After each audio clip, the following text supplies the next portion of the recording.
My mother-in-law made me late to my own wedding by locking me in the bridal suite bathroom and telling everyone I was having second thoughts about marrying her son. She arrived at the venue early claiming she wanted to help me get ready, but instead created chaos by hiding my shoes, misplacing my veil, and accidentally spilling coffee on my first dress, so I had to wear the backup. When it was time to walk down the aisle, Dorothy said she needed to speak with me privately about something important regarding her son's future.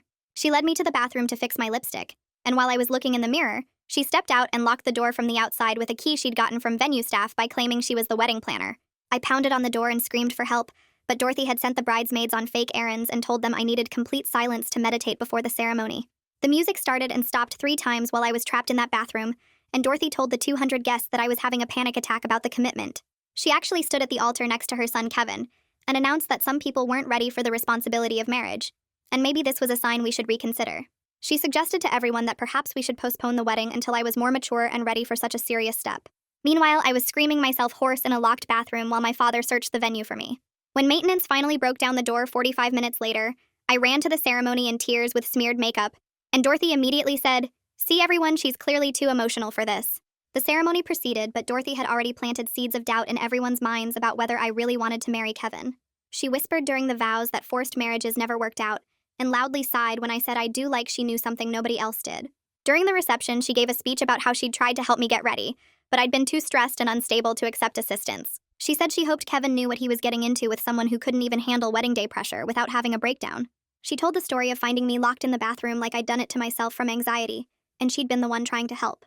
That's when I decided Dorothy needed to experience what missing important moments felt like. I started with the anniversary party that she'd been planning for a year to renew her vows with Kevin's father. The morning of the event, I called the venue pretending to be Dorothy and canceled everything, saying there'd been a death in the family. I then called all the vendors and canceled the flowers, cake, photographer, and music. When Dorothy arrived at the venue in her renewal dress, she found an empty hall with confused staff who said she'd canceled that morning.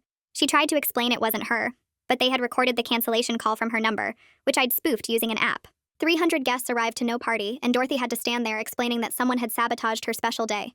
Next was Dorothy's retirement party from her job as a school principal, where she expected speeches and recognition for 30 years of service. I called in a bomb threat to the school that morning from a payphone, causing evacuation and cancellation of all events. Dorothy's retirement passed without any acknowledgement because the rescheduled party never had the same attendance or energy. She cried about missing her moment after 3 decades of dedication, but I reminded her that I'd cried too when I was locked in a bathroom during my wedding. The real consequence came during Dorothy's mother's 100th birthday celebration. The entire extended family was flying in from around the world for this once-in-a-lifetime milestone. I called Dorothy's siblings and told them she'd said the party was canceled because her grandmother was too sick. I called Dorothy and told her the venue had moved to a different location an hour away. Dorothy drove to the wrong place while her 100-year-old mother waited at the correct venue, wondering where her daughter was. By the time Dorothy figured out the deception and arrived at the right place, it was too late. Over 200 people missed the celebration because of me and Eliana's face when Dorothy finally showed up. Must have been heartbroken. I sat on my couch staring at my phone, waiting for Kevin to come home from his parents' house, but he didn't text or call all night. The next morning, I went to work like nothing happened, answered emails, attended meetings, and pretended I was a normal person, instead of someone who just sabotaged an elderly woman's milestone birthday. June texted me asking how the weekend went, and I lied, saying it was fine, because I couldn't admit what I'd done even to my best friend. Kevin finally came home that Tuesday evening with a bag from his parents' house, and told me he needed space to think. He slept in the guest room for 3 nights straight, barely speaking to me except to ask where the coffee filters were, or if I'd paid the electric bill. On Friday morning, someone knocked on our apartment door at 7:30, and when I opened it, 2 detectives stood there with badges and serious expressions. They asked if I was home and if they could come inside to ask some questions about some incidents involving my mother-in-law. I let them in because saying no would have looked guilty, and they sat on our couch asking about my whereabouts on specific dates, whether I had alibis, if I knew anything about spoofed phone calls or vendor cancellations. One detective, a woman with gray hair pulled back tight, showed me printouts of call records and asked if I recognized any of the numbers. I said I didn't know anything about it, but my voice shook and I kept touching my hair, which I do when I'm nervous. The male detective asked if I'd ever been to the school where Dorothy worked, and I remembered the payphone I'd used for the bomb threat and wondered if they had security footage. They asked about my relationship with Dorothy, whether we got along, if there had been any conflicts between us. I mentioned the wedding bathroom incident because they probably already knew about it, and the female detective wrote something in her notebook without looking up. They thanked me for my time and said they'd be in touch if they had more questions, and after they left, I sat on the floor hyperventilating. I called a lawyer that afternoon, someone June's cousin had used for a DUI, and made an appointment for Monday morning.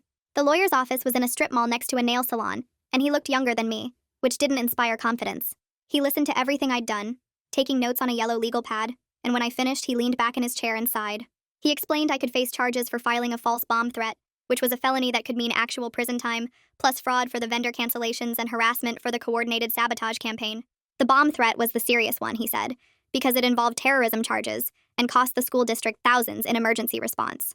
He asked if I'd left any digital footprint, if I'd used my own phone or computer for any of it, whether anyone saw me at the payphone.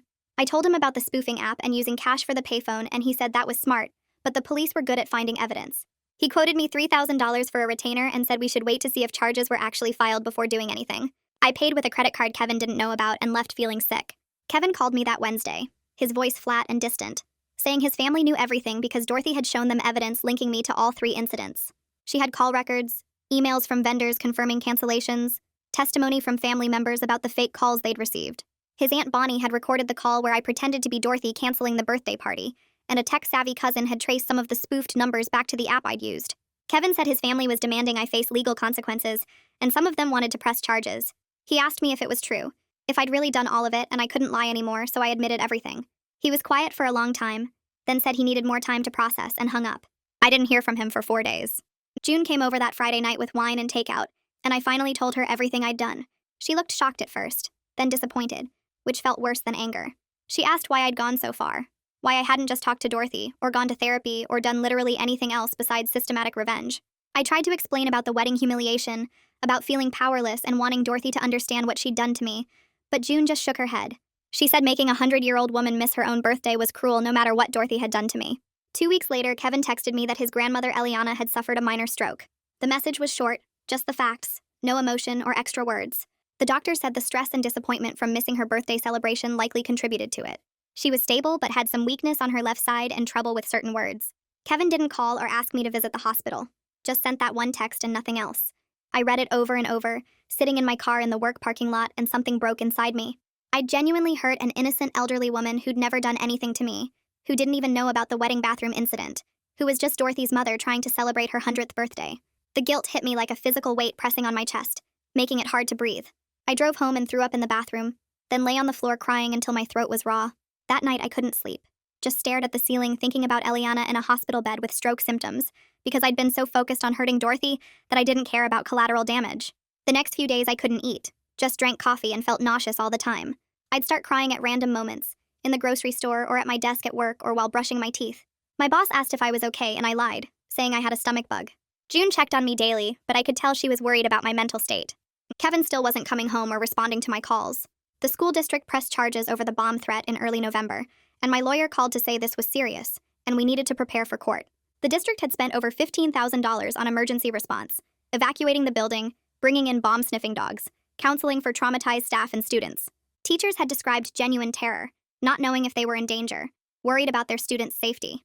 My lawyer said the prosecutor was pushing for jail time because of the severity, and because I'd shown no remorse initially.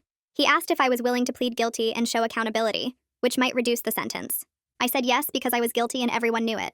Dorothy's lawyer sent a cease and desist letter to my apartment, delivered by certified mail, so I had to sign for it. The letter demanded I have no contact with any family members, not Dorothy or Kevin or anyone else, and threatened a civil lawsuit for emotional distress and financial damages. It itemized costs from all 3 sabotaged events, including the venue deposits Dorothy lost, the vendor cancellation fees she had to pay, the cost of rebooking her anniversary party that never happened, and the emotional distress of missing her mother's milestone birthday. The total was over $40,000. I showed the letter to my lawyer, and he said Dorothy had a strong case for a civil suit on top of the criminal charges. June helped me find a therapist who specialized in anger management and destructive behavior patterns, and I made an appointment for the following week. The therapist's office was in a converted house with plants everywhere and soft lighting that was probably supposed to be calming. She asked me to explain why I was there, and I told her everything, starting with the wedding bathroom incident and ending with Eliana's stroke. She listened without judgment, taking occasional notes, and when I finished, she asked what I'd actually gained from hurting Dorothy. I sat there trying to think of an answer but couldn't come up with anything good. I hadn't felt better or vindicated or satisfied. I'd just created more pain and hurt innocent people and destroyed my marriage. The therapist said that was an important realization, and we'd work on understanding why I'd chosen revenge over healthier coping mechanisms. After 3 weeks of separation, Kevin agreed to meet me for coffee at a place near his office. He looked exhausted when he walked in, older somehow, with dark circles under his eyes and tension in his shoulders. We sat across from each other in uncomfortable silence until the barista called out our orders. I tried to apologize, to explain my rage over the wedding humiliation and how it had consumed me, but Kevin cut me off. He said I'd become exactly what I hated about his mother. someone who hurts people to feel powerful and in control. He said his grandmother was doing physical therapy to regain strength in her left side, that she still had trouble finding certain words, that the doctor said she might never fully recover. He asked how I could live with knowing I'd caused that, and I didn't have an answer except that I couldn't live with it, that the guilt was eating me alive. Kevin said he didn't know if he could stay married to someone capable of that level of cruelty, that he was questioning everything he thought he knew about me. His assessment cut deep because I recognized the truth in it, that I'd let my need for revenge turn me into exactly the kind of person I despised. Victor called Kevin 3 days after the stroke and told him Dorothy was falling apart at the hospital. She sat by her mother's bed every single day from morning until the nurses made her leave at night, holding her hand and whispering apologies that nobody could hear. Kevin relayed this information to me in a flat voice during one of our brief phone conversations, and I could tell he was watching to see if I felt anything about what I'd done. I felt everything, actually. But the guilt was so heavy I could barely function enough to get through each day. My lawyer called me in for a meeting the following week and explained the prosecutor's offer across his cluttered desk covered in case files. If I pleaded guilty to misdemeanor harassment charges, they would drop the felony bomb threat charge that could send me to prison for years. I would face 2 years probation, 300 hours of community service, mandatory therapy sessions twice a week, and restitution payments to everyone I'd hurt. The number he mentioned for restitution made my stomach turn because I didn't have that kind of money, but he said I could make payments over time. I signed the plea agreement that afternoon because there was no point pretending I wasn't guilty of everything they accused me of doing. The prosecutor's office sent me a list of required written apologies as part of the agreement, and I had to write formal letters to Dorothy, to her mother, to the school district, and to every family member who'd been affected by my sabotage campaign. I sat at my kitchen table for hours trying to find words that could possibly convey how sorry I was for what I'd done to an innocent woman who'd never hurt me. Writing to Dorothy was hard because I still carried anger about the wedding, but writing to her mother was impossible because she'd done nothing except have a daughter who made terrible choices. I finally managed to write something honest about how my need for revenge had blinded me to the harm I was causing people who had nothing to do with our conflict. Kevin came by the apartment to pick up some of his clothes and told me he couldn't even think about reconciliation until he saw real change and genuine accountability from me over time. He said he was staying with his parents indefinitely because his mother needed support and he needed distance from me to process everything. I asked if there was any chance for us and he said maybe, but not now and not soon. After he left, I called June and asked if I could stay with her for a while because being in our apartment alone felt like living in a tomb of everything I'd destroyed. She said yes immediately and helped me pack a bag that same night, not asking questions or making me explain beyond what I'd already told her. My first therapy session happened in that converted house office with plants everywhere, and the therapist asked me to walk through the wedding day incident in detail. I described being locked in that bathroom, hearing the music start and stop, running to the altar with smeared makeup while 200 people stared at me like I was unstable. She asked why that particular humiliation felt so unbearable that I needed to respond with such extreme revenge, and I realized I didn't have a good answer beyond the burning rage that had consumed me. Over the next several sessions, she helped me understand that Dorothy's sabotage had triggered something deeper about feeling powerless and controlled, about being humiliated in front of everyone I knew and having no way to defend myself. I started seeing that I'd recreated the exact same power dynamic with Dorothy that I'd hated so much, just with our roles reversed and with innocent people caught in the crossfire. The therapist pointed out that I'd become the person who locked someone out of their important moments, who made someone feel powerless and humiliated, who hurt people to feel in control. Kevin's aunt called him to say that his grandmother was discharged from the hospital with some remaining speech problems, and that she was organizing a small make-up birthday celebration at her house. I wasn't invited, and Kevin made that explicitly clear when he told me about it, saying his extended family wanted nothing to do with me after what I'd caused. I had to sit with the knowledge that I'd permanently damaged my relationship with people who might have become my family if I hadn't been, so focused on hurting Dorothy that I didn't care who else got hurt. My therapist received a call from Dorothy's therapist 6 weeks into my treatment, asking if I would be willing to participate in a mediated conversation between the two of us. The idea terrified me because I didn't know what Dorothy would say or how I would handle being in the same room with her, but I agreed because I owed her at least that much after everything. The mediator explained in our preliminary phone call that this wasn't about reconciliation or forcing us to be friends, but about both of us taking real accountability for our actions and understanding the cycle we'd created. The mediation session took place in a neutral office with comfortable chairs and a box of tissues on the table between us, and Dorothy looked older and more tired than I'd ever seen her. The mediator asked Dorothy to speak first about her experience, and she talked about the wedding day with tears running down her face. She said she'd been scared of losing Kevin to someone she thought was trying to replace her in his life, and she'd acted out of fear rather than thinking about how her actions would affect me. Dorothy admitted that locking me in that bathroom was wrong and cruel, that she'd humiliated me in a way I didn't deserve. But then her voice got stronger when she talked about what I'd done to her family. She described visiting her mother in the hospital every day, watching her struggle to form words, knowing that her daughter's revenge campaign had contributed to the stroke that might have permanent effects. I sat there listening and realized I'd never really thought about Dorothy as a whole person with her own fears and pain, just as an enemy who needed to be punished. The mediator asked me to respond, and I had to acknowledge out loud that nothing Dorothy did to me on my wedding day justified what I'd done to her mother. I looked at Dorothy and saw genuine pain in her eyes when she talked about almost losing her mother, about missing that 100th birthday celebration, about the guilt that was eating her alive just like mine was eating me. We were both crying by the end of the session, not because we'd forgiven each other or become friends, but because we finally recognized the real damage we'd caused each other and everyone around us. The mediator helped us see that we'd both acted from fear and hurt, creating a cycle of retaliation that spiraled way beyond what either of us had originally intended. Dorothy said she never meant to humiliate me as severely as she did, that she just wanted to delay things and make me seem nervous, not destroy my wedding day completely.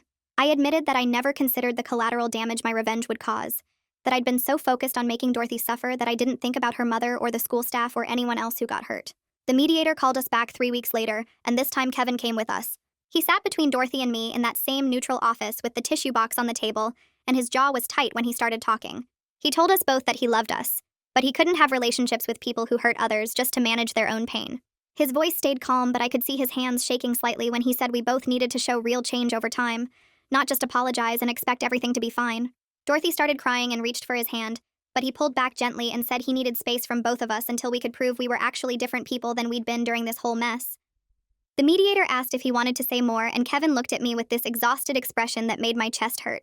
He said the woman he married wouldn't have done what I did to his grandmother, and the mother he grew up with wouldn't have locked someone in a bathroom on their wedding day, so he didn't know who either of us really were anymore. Dorothy and I both sat there crying while Kevin explained that love wasn't enough if we kept hurting people, and he was tired of being caught between two people who claimed to care about him, but kept destroying each other and everyone around them. He left before the session ended, and the mediator had to help both of us calm down enough to drive home. My community service started the following Monday at a senior center 3 blocks from my apartment. The coordinator assigned me to help with activities and meal service, which felt appropriate given what I'd done to Eliana. The first day I met residents like Margaret, who told me stories about her grandchildren, and Frank, who needed help cutting his food because of arthritis, and Susan, who got confused sometimes and called me by her daughter's name. Working with them forced me to see elderly people as real individuals, with feelings and memories and families who loved them, not just collateral damage in someone else's fight. Margaret showed me photos of her 100th birthday party from 2 years ago, and talked about how special it was to have all her children there, and I had to excuse myself to cry in the bathroom because I'd stolen that exact experience from Eliana. Frank asked me one day why I looked so sad, and I told him I'd hurt someone's grandmother really badly, and he patted my hand and said the fact that I felt guilty meant I could still become a better person. I spent 8 hours every Saturday at that center for 6 months, and by the end I knew everyone's names and their favorite foods and which families visited regularly, and which residents sat alone during visiting hours hoping someone would come. Dorothy's letter arrived on a Tuesday afternoon in a cream-colored envelope with careful handwriting. My hands shook when I opened it and saw 3 pages of her neat script explaining everything. She apologized for the wedding day sabotage and said she'd been in therapy for 2 months working on her control issues and her fear of abandonment. Dorothy wrote that she'd been terrified of losing Kevin to someone she thought was trying to replace her, and she'd acted out of panic rather than thinking about how her actions would destroy my wedding day and humiliate me in front of everyone I loved. She didn't make excuses, but she explained that her own mother had been controlling and critical, and she'd promised herself she'd be different, but ended up repeating the same patterns with Kevin. The letter said she understood now that locking me in that bathroom was cruel and wrong, and she'd spent weeks in therapy unpacking why she felt so threatened by me joining the family. Dorothy wrote that she was working on seeing me as a person instead of a threat, and she hoped someday I might be willing to try building something better than the relationship we'd destroyed. She ended by saying she forgave me for what I'd done to her family, even though it would take time to heal from it, and she hoped I could forgive her too, eventually. I read that letter 5 times and cried through every reading because it was the first time Dorothy had acknowledged the real damage she'd caused me, and it helped me understand she'd been acting from pain instead of pure hatred. I spent a week writing my response, drafting and redrafting until I got the words right. I accepted her apology and told her I understood better now that she'd been scared of losing her son, but understanding her motivations didn't erase what she'd done to me on what should have been the happiest day of my life. I acknowledged that my wedding humiliation didn't justify what I'd done to her mother and her family, and I was sorry for causing pain to people who'd never hurt me. I wrote that I was in therapy too, working on my anger and my need for revenge, and I was learning that hurting people back doesn't actually make the original hurt go away. I suggested we continue our parallel therapy work without direct contact for now, giving both of us time to actually change instead of just promising to change. I told her I hoped someday we could figure out how to exist in the same family without destroying each other, but I wasn't ready for that yet, and I didn't think she was either. I mailed the letter on a Friday and felt lighter somehow, like I'd put down something heavy I'd been carrying. Eliana's note came through Kevin 2 weeks later. He texted asking if he could drop something off, and when I opened the door, he handed me a small envelope without coming inside. The note was written in shaky handwriting that looked like it took effort to form each letter. Eliana wrote that she forgave me for what I'd done, and she understood I'd been hurting, but she needed time before we could see each other face to face. She said she hoped I'd use this experience to become a better person, and learn to handle pain without passing it on to others. She wrote that she'd lived a long life and seen many people make terrible choices, and the ones who mattered were the ones who learned from those choices and grew. Her grace, despite what I'd cost her, made me cry for hours after Kevin left.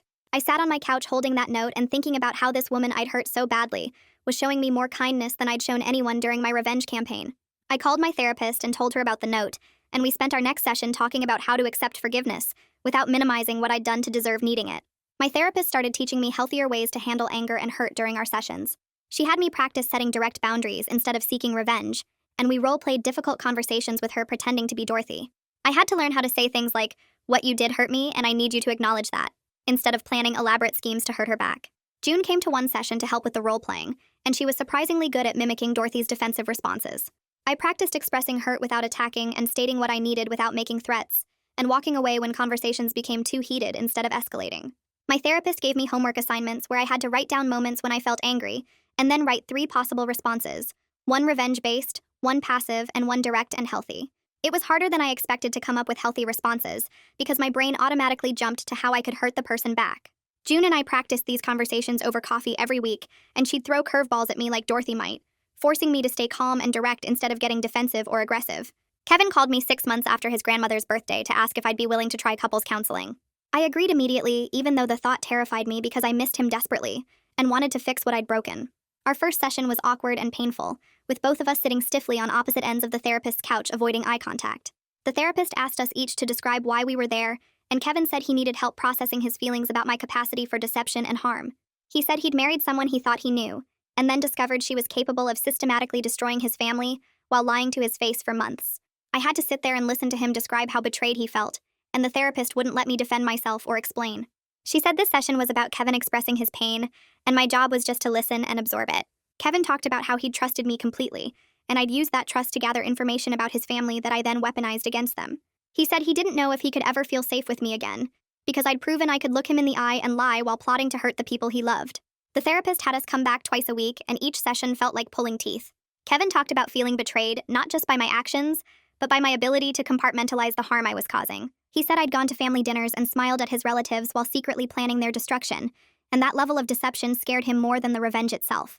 I had to sit with his hurt and anger without defending myself or minimizing what I'd done, and it was the hardest thing I'd ever experienced. The therapist made me acknowledge specific moments when I'd lied to him, like when he'd asked if I knew anything about his mother's canceled anniversary party, and I'd acted shocked and sympathetic. Kevin cried during one session when he talked about realizing I'd been lying to him for months, and how that made him question everything else in our relationship. He asked if I'd ever really loved him, or if I'd just married him to get closer to his mother for revenge purposes. And I had to convince him through actions, not words, that my love for him was real, even though my actions had been terrible. My first restitution payment went out on the 15th of the month, a check for $800 split between the school district and the vendors Dorothy had paid cancellation fees to. I sat at my kitchen table writing those checks, and seeing the financial cost of my revenge in actual numbers made everything feel more real.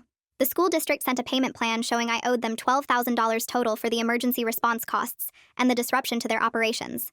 The vendors Dorothy had to compensate totaled another $8,000 from the anniversary party and retirement event cancellations.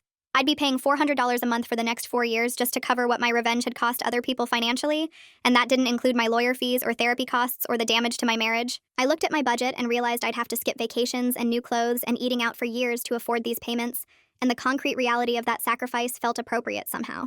June came over while I was addressing the envelopes, and she didn't say anything, just sat with me while I cried over the checks. She reminded me that paying money was the easy part compared to living with what I'd done, and she was right. Dorothy and I met with the mediator again 8 months after the grandmother's birthday incident. We'd both been in individual therapy consistently, and the mediator thought we were ready to discuss specific boundaries for coexisting at family events. Dorothy arrived looking thinner and more tired than before, and I probably looked the same to her.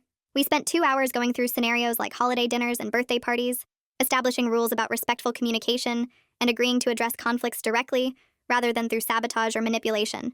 Dorothy said she'd work on not making passive-aggressive comments about my parenting skills if Kevin and I ever had children, and I promised to tell her directly if she did something that hurt me instead of plotting revenge. We wrote down actual phrases to use when we felt attacked, like, "I need to take a break from this conversation," instead of escalating or retaliating.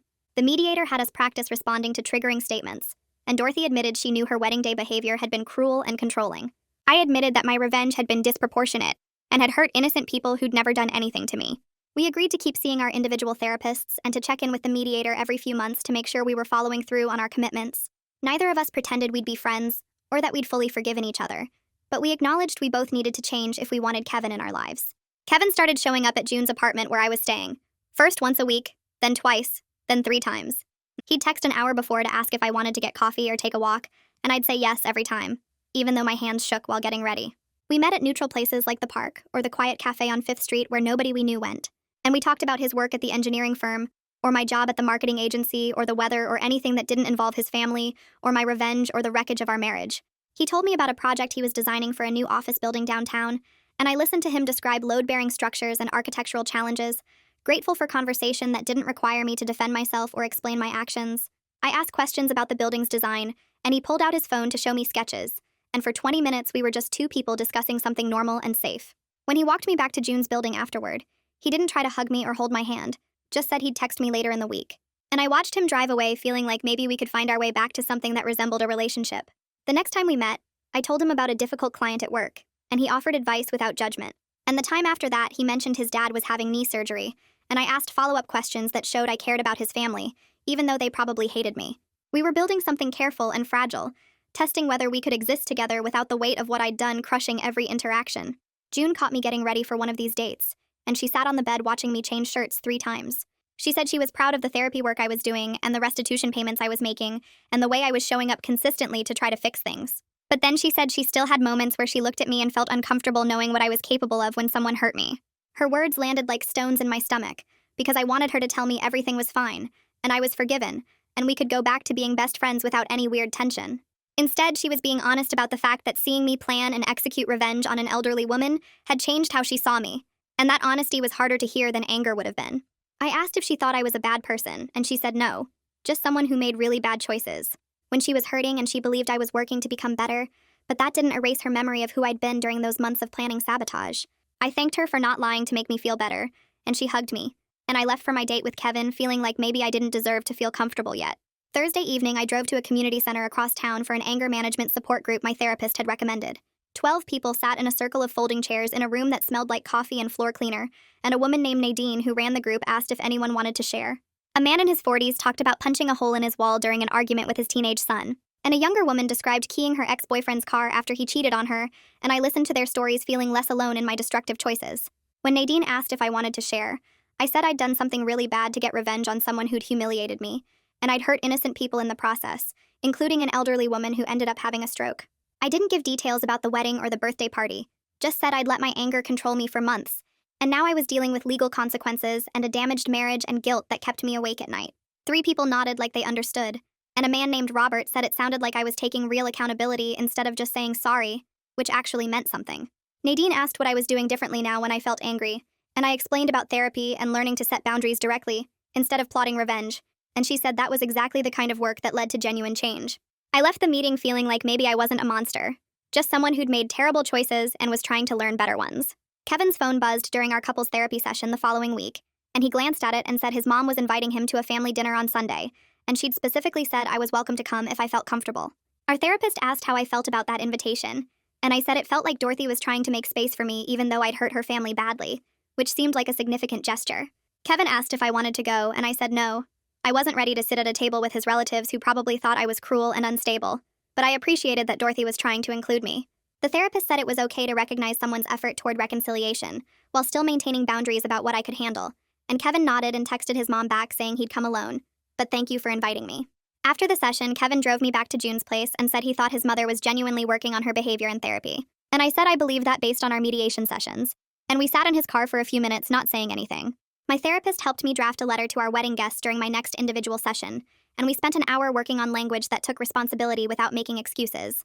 I wrote that I wanted to apologize for my part in the chaos and ongoing conflict that had disrupted their experience of what should have been a joyful celebration. I explained that I'd been dealing with a difficult situation with my mother-in-law, and I'd handled it poorly, allowing anger to drive my behavior in ways that affected people who'd done nothing wrong. I didn't detail the bathroom incident or the revenge campaign, just said I took responsibility for contributing to an atmosphere of tension and conflict that had made the day uncomfortable for everyone.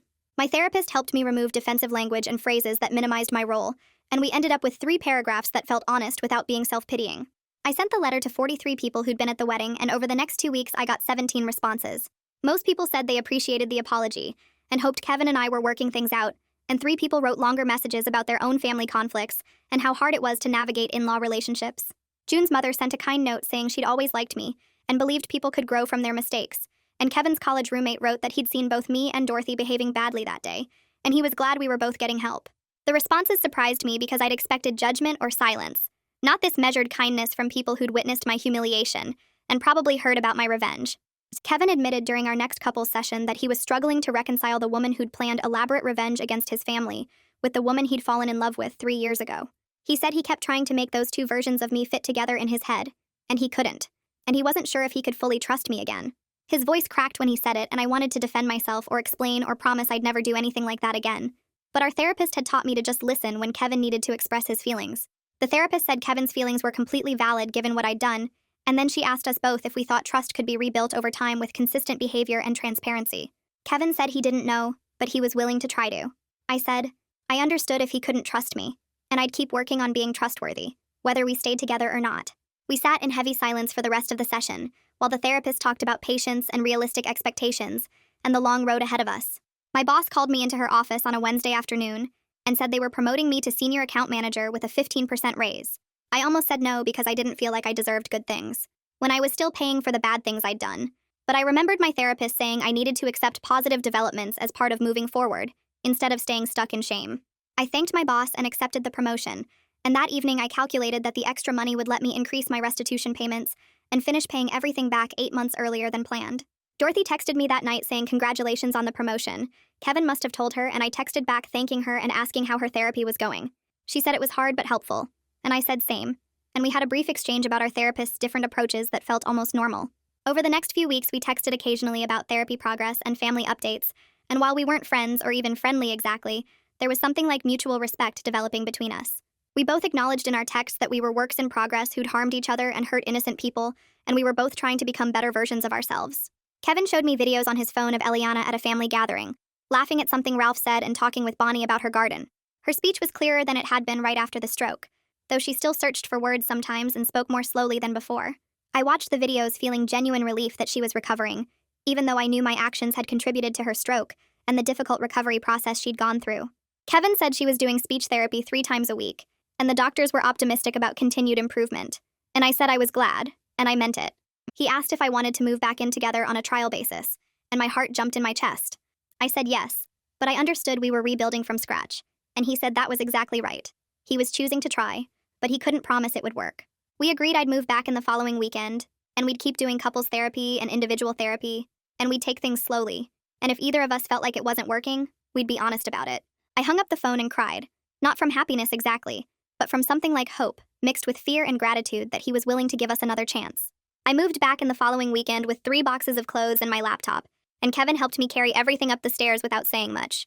The apartment looked the same but felt different, like we were 2 careful strangers sharing space instead of the married couple who'd lived here before everything fell apart.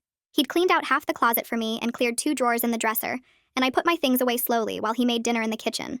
We ate pasta at the table and talked about work and the weather and safe topics that didn't require us to acknowledge how fragile this felt. That night, I lay awake listening to him breathe on his side of the bed, both of us maintaining space between us like there was an invisible line we weren't ready to cross yet. 2 weeks later, Kevin's father, Victor, called to invite us to a barbecue at their house, and I felt my stomach drop when Kevin were accepted for both of us. The drive to his parents' place took 40 minutes, and I spent the whole time picking at my cuticles and rehearsing things to say that might sound normal. When we pulled up, I saw cars already parked in the driveway, and heard voices coming from the backyard, and I had to force myself to open the car door instead of asking Kevin to take me home. Victor was manning the grill when we walked through the gate, and he nodded at me with a neutral expression that wasn't hostile, but wasn't exactly welcoming either. Bonnie stood near the picnic table arranging potato salad and coleslaw, and when she saw me, she gave a tight smile and said hello before turning back to the food. Ralph sat in a lawn chair with a beer, and he looked at me for a long moment before looking away without speaking. I felt Kevin's hand on my lower back guiding me toward a cooler where I grabbed a soda just to have something to hold. The afternoon crawled by with awkward conversations and long silences, where I could feel people watching me and wondering if I was really different, or just pretending. Victor asked Kevin about work, and they talked about construction projects while I stood there nodding and trying to look interested. Bonnie asked me how my job was going, and I gave a brief answer about the promotion, and she said that was nice before excusing herself to check on something in the kitchen. Ralph never spoke directly to me, but I caught him staring a few times with an expression I couldn't read, like he was trying to figure out if I was safe to have around his family.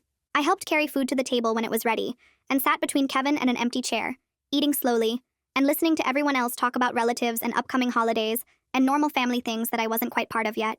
Dorothy arrived halfway through the meal carrying a bowl of fruit salad, and the conversation stopped for a beat when she saw me sitting there. She set the bowl on the table and said hello to everyone, including me, and I said hello back in a voice that came out quieter than I meant it to. We made brief eye contact, and I saw something complicated in her expression. Not quite forgiveness, but not the anger I'd seen before either.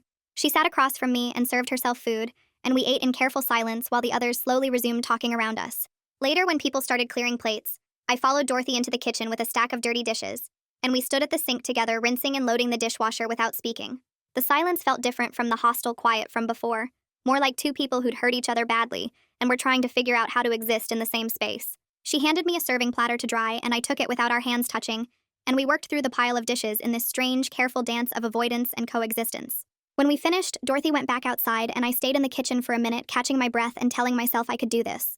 Through the window, I saw Kevin talking with his father and Bonnie laughing at something Ralph said, and it looked like a normal family gathering except for the underlying tension that came from everyone knowing what I'd done. I was about to go back outside when I heard a car door and saw Eliana walking slowly toward the backyard with Victor holding her arm. My heart started pounding and my hands went cold because I hadn't known she was coming and I wasn't prepared to face her. Kevin saw her and smiled, going over to hug her and help her to a comfortable chair, and I watched through the window feeling frozen in place. Dorothy brought her mother a plate of food and a glass of water, and everyone gathered around asking how she was feeling and telling her she looked good.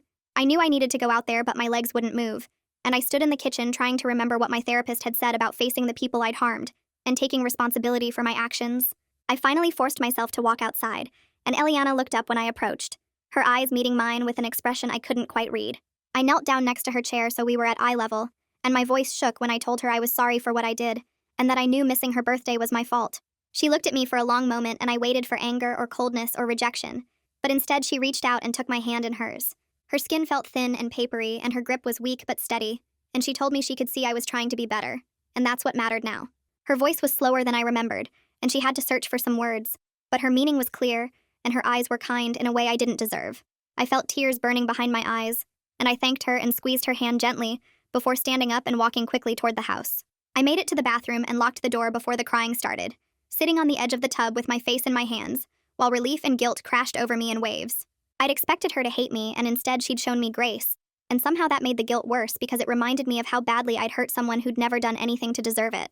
Over the next few weeks, Kevin and I started building new patterns in our relationship, including a rule that we had to talk about conflicts right away, instead of letting hurt feelings grow into something bigger. The first time Dorothy made a comment about my cooking that stung, I told Kevin immediately instead of stewing on it or planning some petty revenge. He listened and then helped me have a calm conversation with his mother, where I explained that the comment hurt my feelings, and she apologized and said she was working on being more mindful of her words. It felt strange and uncomfortable to address things directly like that, but it also felt better than carrying around anger and plotting ways to hurt her back. Dorothy started making more effort too, texting me to ask my opinion about holiday plans and including me in family email chains about upcoming gatherings. When she accidentally left me off an email about Christmas dinner arrangements, she noticed within an hour and sent a separate message apologizing and adding me to the thread. These small gestures felt significant because they showed she was actively trying to change her behavior, not just apologizing and then going back to her old patterns. My final community service shift at the senior center came on a Wednesday afternoon, and my probation officer showed up to observe and sign off on my completion paperwork. She watched me help residents with their lunch and lead an activity group, and afterward she told me she'd seen hundreds of people go through court-ordered programs without any real change in their behavior or thinking. She said most people just went through the motions to satisfy their legal requirements, but she believed I was actually doing the work to become a better person. Her words made me emotional because I'd spent months feeling like I was irredeemably broken, and having someone official recognize my genuine effort felt validating in a way I hadn't expected. She signed my completion certificate and shook my hand, and I walked out of the center feeling like I'd closed one chapter, even though I knew the emotional work would continue for much longer. Kevin and I celebrated our second anniversary quietly at home with takeout and a movie, and at some point during the evening we started talking about how different this year had been from our wedding day. He said he was glad we were still together after everything that happened, but he acknowledged that we both carried scars from the wedding disaster, and the revenge campaign, and the months of separation and therapy. I told him I was grateful he'd been willing to give me another chance when he could have just walked away and started over with someone who hadn't caused so much damage. We sat close on the couch, and he put his arm around me, and it felt comfortable in a way it hadn't since before I got arrested. The ease between us was still fragile, and we both knew it, but there was something real growing in the space where trust used to be, something we were building together instead of just assuming it would exist. Dorothy texted me 3 weeks after Thanksgiving asking if I wanted to meet for coffee, just the two of us without Kevin or any mediators or therapists present. I stared at the message for 10 minutes before responding yes, and we agreed to meet at a cafe halfway between our houses on Saturday morning. I arrived early and sat in a corner booth watching the door, my hands wrapped around a mug that was already getting cold. She walked in wearing jeans and a sweater instead of her usual put-together outfits, and she looked as nervous as I felt. We made awkward small talk about the weather and the cafe's pastries, before she finally said she wanted to understand where my anger came from. Not to excuse what I did, but to understand it better. I told her about growing up with a mother who criticized everything I did, and made me feel like I was never good enough, and how the wedding day felt like that same dynamic all over again with her deciding I wasn't worthy of her son. Dorothy's eyes filled with tears, and she told me her own mother had been cold and distant, always comparing her to more successful siblings, and she'd spent her whole life trying to prove she was valuable by controlling everything around her. We talked for 2 hours about our families and the patterns we'd learned and were trying to unlearn, and by the end we weren't friends, but we understood each other in a way we hadn't before. The letter from the school district arrived on a Tuesday in a plain white envelope with the district logo in the corner. I opened it standing in my kitchen and read that my restitution was paid in full, and they appreciated my compliance with the court order and cooperation throughout the process. The letter thanked me for taking responsibility and wished me well moving forward. I sat down at the table and cried, not from relief but from the weight of knowing this chapter was officially closed, even though the emotional work would never really be finished. Kevin found me there an hour later still holding the letter, and he sat next to me without saying anything, just putting his hand over mine. June came over that evening with takeout, and we ate on my couch like we'd done hundreds of times before. She told me she was proud of how far I'd come, and that she saw real change in how I handled conflict and disappointment now. Her words meant everything because she'd witnessed both my worst behavior and my genuine efforts to become better, and she knew the difference between someone just going through the motions and someone actually doing the work. She said I still had a long way to go, but I was moving in the right direction, and that was what mattered. The invitation to the 101st birthday celebration arrived with a handwritten note from Dorothy, saying she hoped I would come and help her coordinate the details this time. Kevin and I drove to the venue together, and I spent the morning setting up decorations and arranging food platters, while Dorothy directed traffic and greeted arriving family members. Bonnie was polite but still kept her distance, and Ralph mostly focused on his own kids. But they didn't leave the room when I entered anymore. I watched Kevin laugh with his grandmother as she told stories about her childhood, and Dorothy caught my eye from across the room and gave me a small nod. Life wasn't neat or fully resolved, and some family members would probably never fully trust me again, but I was here, and I was trying. Dorothy and I had both come a long way from the people who hurt each other so badly, and we were learning to coexist with our complicated history, while building something more honest going forward.